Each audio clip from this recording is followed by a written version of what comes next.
নমস্কার, আমি doctor Moumita Dutta, consultant dietician এবং নিউট্রিশনিস্ট। আজকের আমাদের বিষয় যেটি হচ্ছে মহিলাদের ভুঁড়ি কমানো। এবং আমাদের এইটি একটি খুব কমন প্রবলেম। পেশেন্ট এবং জেনারেল সমস্ত মানুষের ক্ষেত্রে এই প্রবলেমটা আছে যে ভুঁড়ি বেড়ে যাচ্ছে।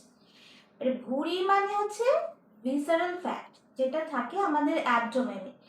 এবারে আমরা যখনই ওয়েট গেইন করি, ইভেন সামান্য ওয়েট গেইন করলেও আমাদের ভুঁড়ি একটুতেই বেড়ে যায়।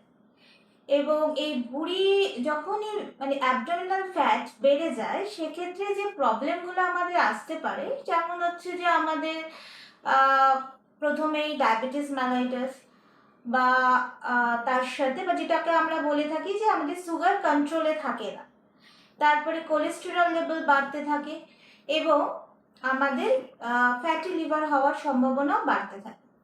তো এই ফ্যাটকে আমাদের শরীরে গ্র্যাজুয়ালি কেন বাড়তে থাকে? আমাদের এখনকার মডার্ন যে লাইফস্টাইল, সেই লাইফস্টাইলটা হচ্ছে আমাদের বেশিরভাগ আমরা ডেস্কে বসে জব করি, বা আমরা মোবাইল নিয়ে সারাক্ষণ ঘাটাঘাটি করি। আমাদের কোনো activity, physical activity as such কিছু নেই। এবং আমরা খাবারের মধ্যে যে সমস্ত খাবারগুলো পছন্দ করি, যেরকম হচ্ছে বিভিন্ন রকমের জাঙ্ক ফুড, যেগুলো আমাদের জন্য হেলদি নয়, বা ফ্যাটি ফুড, যেগুলো খেলে আমাদের শরীরের ফ্যাটের পরিমাণ অনেকটাই বেড়ে যায়। এবং এটাকে অনেকেই ভাবে যে নিজেরাই কন্ট্রোল করে নেবো, এই আর এমন কি ব্যাপার, একটু খাওয়া দাওয়া কমিয়ে দেবো, একদম এক একদিন হয়তো ব্রেকফাস্টও স্কিপ করে দেবো, বা এক একদিন হয়তো আমি খাবোই না, বা খেলেও আমার এরকমও অনেক পেশেন্ট আছে যারা বলে খাওয়ার পরে বমি করে দিই। তো এইগুলো তো ঠিক ব্যালেন্স নয়, যে এইভাবে তো আমরা যদি আমাদের ওয়েটটাকে রিডিউস করি, হয়তো ওয়েট কিছুটা কমবে, বাট আফটার দ্যাট আমাদের কি হতে পারে? আফটার দ্যাট আমরা ম্যালনিউট্রিশনে ভুগবো, আমাদের গ্যাস্ট্রাইটিসের প্রবলেম হতে পারে, এবং অনেক কিছুই হতে পারে। যদি প্রপার নিউট্রিয়েন্টস আমার বডিতে না যায়, তাহলে তো আমার শরীর সেই ইমিউনিটি পাবে না, আমার শরীর বডি বিল্ড আপ হবে কি করে? এবং এটা মোটেই ঠিকঠাক প্রসেস নয়। তো প্রপার ওয়েতে আমাদের ডায়েট, বা ব্যালেন্স ওয়েতে আমাদের ডায়েটকে নিতে হবে বা খাবার খেতে হবে। তাই জন্য আমাদের কোনো এক্সপার্টের ওপিনিয়ন নিতে হবে, নিজে নিজে কখনো নিজের ডায়েট ঠিক করা যায় না। এবার আসা যাক আমরা এই ভুঁড়িটা কি করে, বা আমাদের এই অ্যাবডোমিনাল ফ্যাটটাকে কিভাবে কমাবো। তার প্রথম কয়েকটা জিনিস আমাদের মাথায় রাখতে হবে।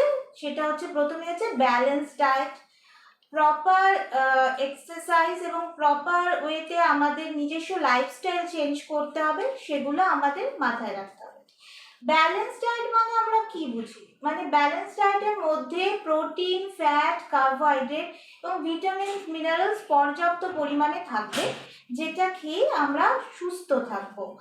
এবং এই আমাদের তার সাথে এগুলোও মাথায় রাখতে হবে যে আমরা অনেকে ভাবি যে ফ্যাটটাকে পুরোপুরিভাবে ডায়েট থেকে বাদ দিয়ে দেবো, কখনোই সেটা হয় না। আপনার ফ্যামিলিতে কিছু মেম্বার্স থাকে, হ্যাঁ, আমি খুব সিম্পলিয়েস্ট ওয়েতে আপনাদের বোঝানোর চেষ্টা করছি। আপনার ফ্যামিলিতে কিছু মেম্বার্স থাকে, তার মধ্যে একজন যদি বাড়িতে কোনোদিনও না থাকেন, তাহলে তার অ্যাবসেন্টে অন্যজনকে তার কাজগুলো করতে হয়, সেটা কি তখন আর একজনের কাজটা হ্যাম্পার হয়? ঠিক সেই রকমই যদি আমরা কার্বোহাইড্রেট, ফ্যাট এবং প্রোটিন, ভিটামিন, মিনারেলস প্রপার ওয়েতে না খাই, তাই জন্য আমাদের শরীর প্রপারলি ফাংশন করবে না।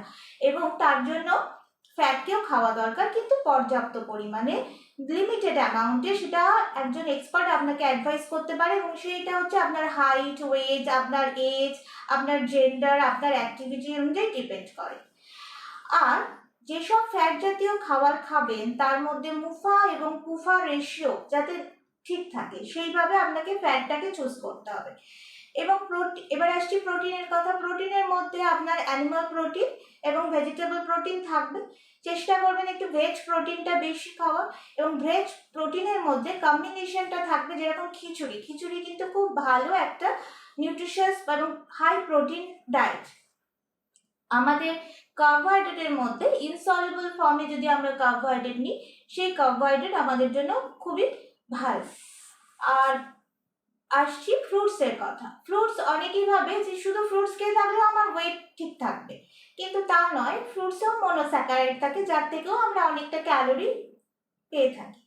এবং এই ফ্রুটস আমরা যদি অনেক সময় খালি পেটেও ফ্রুটস খেয়ে নিই, সেটা ঠিক আমাদের ফ্রুটস অ্যাকচুয়ালি এনজাইম, তো ফ্রুটসকে যদি আমরা খালি পেটে খেয়ে নিই তো কার উপরে ফাংশন করবে। তো ফ্রুটসকে আমরা একদম মানে একটু খাওয়ার পরে, কোনো কিছু খাওয়ার পরে, এবং ফ্রুটস খাওয়ারও একটা অ্যামাউন্ট আছে, আপনি এক্সেসিভ ফ্রুটস খেতে পারেন না, এবং সেই ধরনের ফ্রুটসকেই আপনাকে আপনার ডায়েটের মধ্যে রাখতে হবে যেগুলো গ্লাইসেমিক ইন্ডেক্স কম।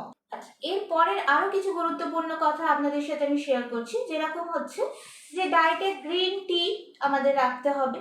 গ্রিন টি অ্যান্টিঅক্সিডেন্ট এবং ফাইটোনিউট্রিয়েন্টসের ভালো সোর্স। আচ্ছা, আমরা যদি কার্ড আর ইয়োগার্ট ডায়েটের মধ্যে রাখি, এগুলো হচ্ছে প্রোবায়োটিক। এই প্রোবায়োটিক আমাদের স্টমাককে হেলদি রাখতে সাহায্য করে, এবং যারা আইবিএস এবং কনস্টিপেশনের প্রবলেমে ভুগছেন তাদের জন্য এটা খুবই হেল্পফুল। এবং এই টক দইটা অবশ্যই ডাবল টোন্ড মিল্কের টক দই হতে হবে। ডায়েট থেকে জাঙ্ক ফুডকে যতটা সম্ভব অ্যাভয়েড করা যায় ভালো, বাট ফুডের সাথে তো একটা সাইকোলজিও জড়িয়ে থাকে। তো আমরা যদি সবসময় বলি যে জাঙ্ক ফুড মানে একদম একটু কোনো রকম জাঙ্ক ফুড বা একটু টেস্টি ফুড একদম অ্যাভয়েড করবেন, তা নয়। জাঙ্ক ফুড মানে বাইরের খাবারটা খাবেন না, বাড়ির তৈরি কোনো একটু টেস্টি খাবার আপনি স্পাইসি করে খেতেই পারেন, সেটা তেল অল্প করে, যেরকম স্টিমড খাবার বা একটু ধরুন ইডলি, মোমো, বা আপনি একটু স্যুপ করলেন, একটু স্পাইসি স্যুপও খেতে পারেন। তো এই ধরনের খাবারগুলো আপনি যদি ডায়েটে ইনক্লুড করেন বেটার হয়। আর তার সাথে হচ্ছে যে ভেজিটেবলসগুলো আপনি একটু বেশি পরিমাণে যদি খান তাহলে আপনার স্যাটিসফ্যাকশন ভ্যালু, আপনার খিদেটা একটু কম পাবে।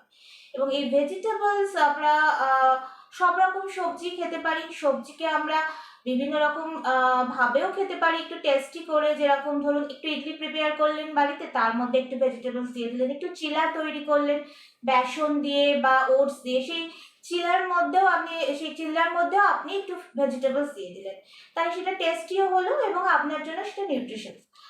আর হচ্ছে যে পর্যাপ্ত ঘুমটা যদি ঠিকঠাকভাবে না হয় তাহলেও কিন্তু অনেক সময় আমাদের অ্যাবডোমিনাল ফ্যাটের পরিমাণ বাড়তে থাকে। সেই ঘুমটা আমরা সারাদিনে কতক্ষণ ঘুমাবো?